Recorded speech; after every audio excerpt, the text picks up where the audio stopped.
Hey y'all, I had time for a quickie today, so I thought we could talk about what the VIX is, which is really just the volatility index, and how traders can use it both in day and swing trading, as well as how some of the funds use it to kind of maximize their gains as well. The VIX is a CBOE index that literally measures the market's expectation of volatility over the next 30 days. So it's really a great gauge of market sentiment. You can also call it a fear gauge, really. It helps us really understand the underlying mood of the market, and it moves in kind of some different ways. So that's what I wanted to show you. I have the VIX daily chart up right now, and the way it moves is it'll usually kind of pick a range to stick in. So lately, we kind of have been in this range of the low 10s and teens up to the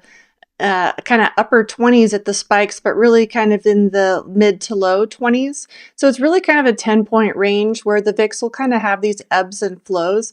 And that's normal right now. We can be in other periods of time where we might have a lower VIX that's normal or a higher VIX that's normal, which is kind of what we've been in very, very lately, where the VIX has kind of been hanging around this 30 level. But a lot of the times, it just hangs around in the range, and then all of a sudden, some news will strike or something will happen, and we'll all of a sudden get one of these big spikes like this. And there's a lot of different ways that you can use the VIX. Of course, because it's a sentiment indicator, it can really give you a gauge on how the market is feeling. And it works both intraday and on the higher time frame charts. And like anything else, it's going to be more reliable on the higher time frame charts. But I am able to use it intraday on some of the lower time frame charts, like the 5-minute, pretty successfully as well, especially when it's elevated.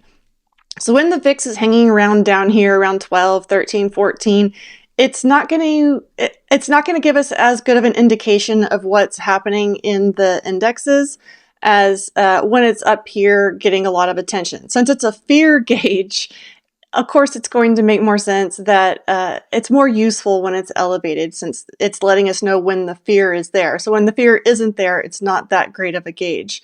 But when the fear is there, we'll have these spikes, and these are news events, and you'll notice that we get these big spikes around big periods of volatility in the markets in general. So this is the tariff VIX. This is what we're dealing with the tariff. So we had this spike from down here in the upper teens all the way up to 60. So this was a big major spike where the VIX shot up. And this can help traders know that they need to really manage their risk. So if you've got some stops to move or some profits to take, when the VIX starts heating up like this is a big warning flag to anyone who's holding positions or swing trading, especially if you're long, that you need to start really managing those trades. It can also give you an indication of when it's time to start entering a short trade. If you're looking for a short or to buy some puts, something like that, that'll give you a time if the VIX is going to be entering one of these spikes and you're able to predict that with your technical analysis or anything else, that's going to be a good time to enter puts and short things.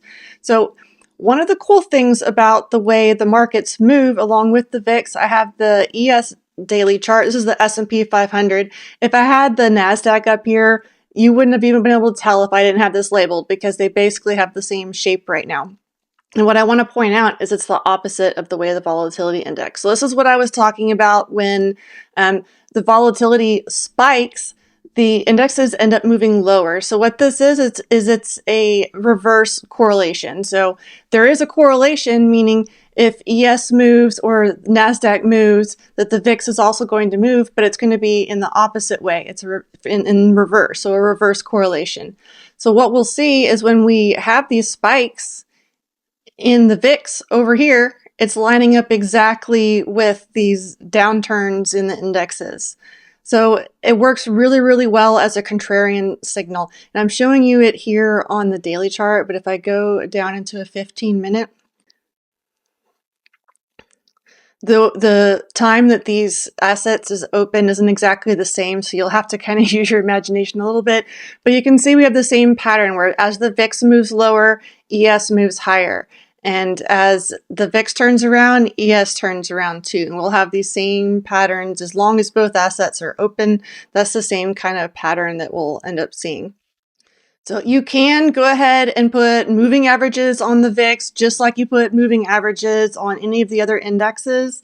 And you can see, catch trends and things like that. So if the VIX is trending one way and your other market is trending the other way, that can help you kind of tell when you need to stay in that trade or get it booked or anything like that.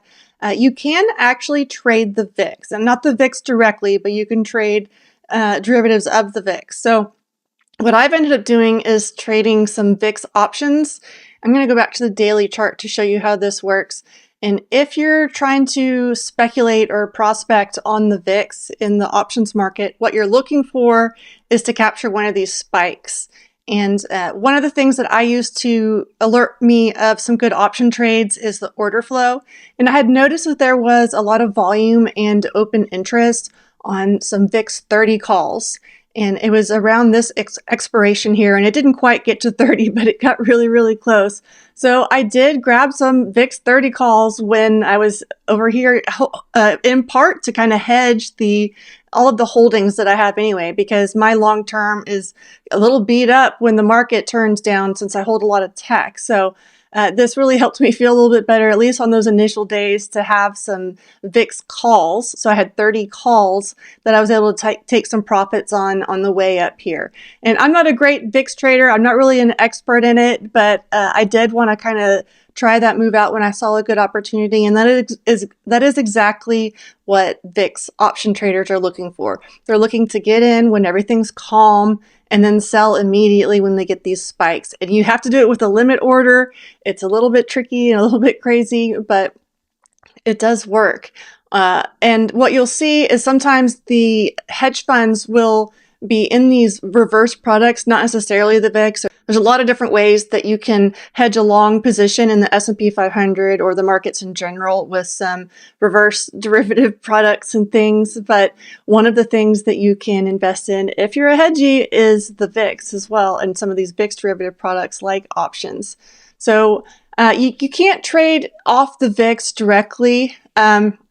Sometimes it seems like you can, but really you should use it in conjunction with anything else you have going on. So I really like to watch support and resistance levels, and I watch pre-market highs and lows and previous day highs and lows, previous week highs and lows and gaps and all. I really like those horizontal levels a lot. And I'll also watch these major trend lines like this. So what I'll be watching for is, when we're coming up to these levels, is the VIX really hot or is it cooling down a little bit? And that can help give me a little bit of confidence along with any other indicators I'm using, whether it be, one of my custom things like the Mo roll or something really common and basic like a basic MACD or an RSI or anything like that. So it will kind of give you a barometric pressure of how the market is doing and what the market is doing, how the market is feeling. So it's just a really simple way to look at charts, and it's free. It should be on just about any platform. You've probably seen it on my line charts. If you've watched me trade at all, I do keep a line chart where I can compare the ES and the VIX. Let me go ahead and show that to you real quick. Surely I have that on one of these. So this is the way that I like to monitor the VIX throughout the day, is I'll compare it with the other indexes that I'm watching. So I had the ES pulled up before. That's in cyan, this blue color here. And then this magenta, pink, purple, whatever kind of color. This is the NASDAQ. So like I mentioned, they tend to kind of follow the same shape throughout the day. And what I'm looking for is the VIX to support those moves or any trades that I have within these moves by having the VIX do the opposite thing.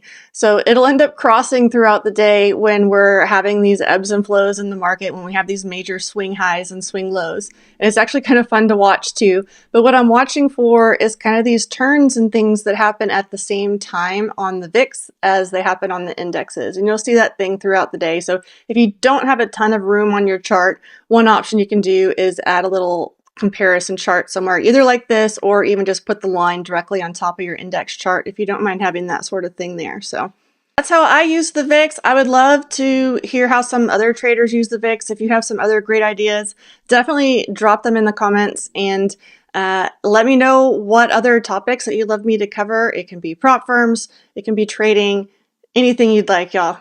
And if you don't know where to find me, you can always go to 𝗏𝗏𝗏𝗏𝗏𝗏𝗏𝗏𝗏 and see everything I'm up to. And of course, I'm all over YouTube.